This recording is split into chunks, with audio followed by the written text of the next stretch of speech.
క్రీస్తు పుట్టాడు.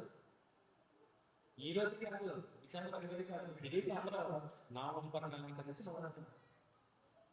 దానికి నిర్మాణంలో చాలా క్యాల్కులేషన్స్ ఉన్నాయి.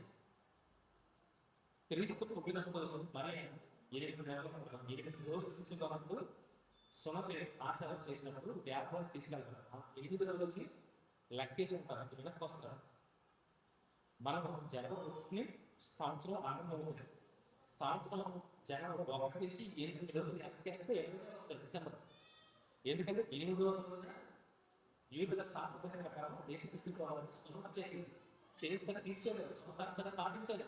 ఎందుకంటే యూదులుగా పుట్టాడు యేసుక్రీస్తు ప్రభువు, యోగ సేన. మరి యేసుక్రీస్తు బాణాన్ని తీసుకెళ్ళి సున్నతి చేయించారు 8 రోజులు.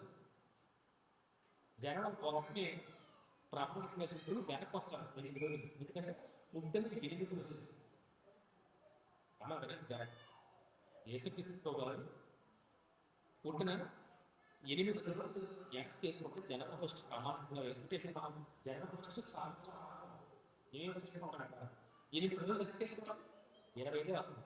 దాన్ని యేసుక్రీస్తు వారి జన్మదినంగా డిక్లేర్ చేసుకున్నాం.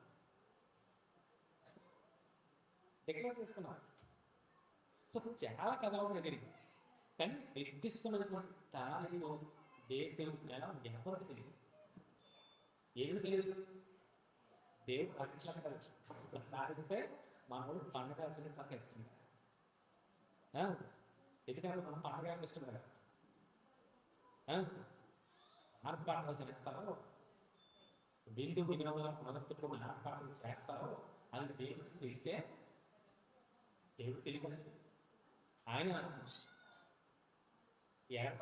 జరగబోయేది తెలుసుకోవడం తెలియదా?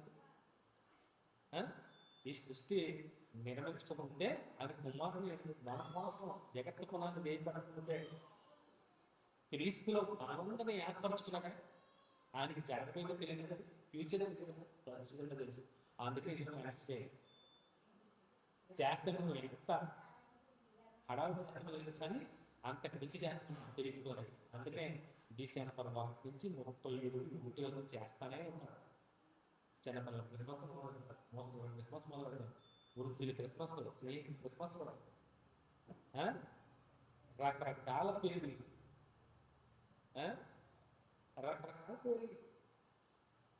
మన రోగులు క్రిస్మస్ చేశారు హాస్పిటల్లో, రోగులు క్రిస్మస్ అన్నారు,